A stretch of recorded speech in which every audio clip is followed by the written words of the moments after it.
Hi Vijay sir தயவுசெய்து உங்களோட முடிவை மாற்றிக்கோங்க. ஏன்னா அவங்கெல்லாம் சொல்கிற மாதிரி உங்களுக்கு அரசியல் அனுபவம் இல்லை, சரிங்களா? நீங்கள் சினிமாவில் வர அரசியல் மாதிரி நினச்சிக்கிட்டீங்களா என்னன்னு தெரியல.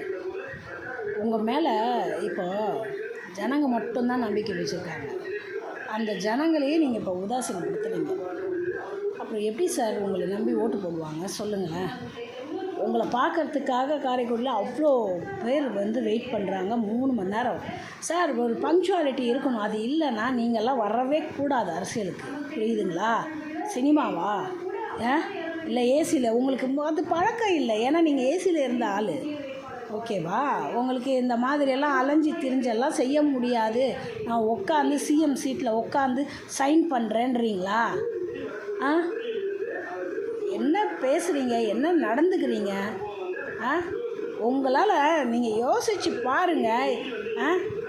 அனுபவம் உள்ள அத்தனை பேர் தான் கட்சி இதுக்கு மாநாடு பண்ணுறாங்க, எல்லோரும் பேசுகிறாங்க. உங்கள் இதில் மட்டும்தான் நிறைய ஆக்சிடெண்ட் நடக்குது. அட்லீஸ்ட் உங்கள் ரசிகர்களுக்காவது நீங்கள் சொல்லணும். தயவுசெய்து என் பேரை கெடுக்கிற மாதிரி பண்ணாதீங்க, வரீங்களா வந்து பாருங்கள், இந்த மாதிரிலாம் பண்ணாதீங்க அப்படின்னு சொல்லிட்டு. இப்போ உங்களுக்கு தான் பேர் கெட்டு போகுது.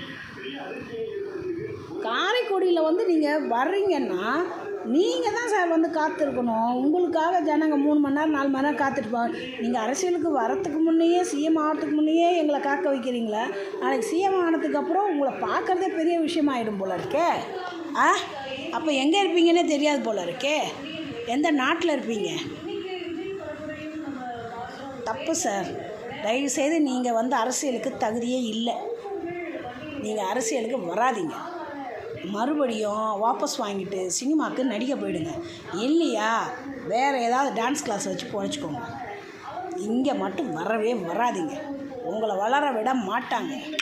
அவங்க வளர விடுறது என்ன சார்? நீங்களே வளர மாட்டீங்க. நீங்கள் பண்ணுறது ரொம்ப தவறான விஷயம். எத்தனை பேர் உங்களுக்காக வெயிட் பண்ணிகிட்ருக்காங்க. உங்கள் மேலே மதிப்பு வச்சு மரியாதை வச்சு நீங்கள் அவங்களெல்லாம் காக்க வச்சுட்டு நீங்கள் பாட்டுக்கு போகிறதுனா என்ன அர்த்தம்? அப்புறம் என்ன இதுக்காக நின்றுட்டுருக்காங்க எல்லோரும் குழந்தை குட்டியோட நம்ம மேலே ஒருத்தர் இல்லை, எல்லோரும் கிரேஸாக இருக்காங்கன்றதுக்காக நம்ம ஆடுறதா? இந்த ஆட்டமெல்லாம் வச்சுக்காதீங்க, புரியுதுங்களா? ஆட்டமெல்லாம் வச்சுக்காதீங்க, அடங்கிடுவீங்க. அவ்வளோ வயிற்றுச்சலாக இருக்குது டிவியில் பார்க்கும்போது. ஏன் இப்படி பண்ணுறீங்க? நீங்களும் ஒரு மனுஷன் தானே. ஏற்கனவே உங்கள் அப்பா ஆத்தால பார்க்க மாட்டீங்க, நீங்கள் கட்டின பொண்டாட்டிக்கு துரோகம் பண்ணிட்டு உட்காந்துட்ருக்கீங்க.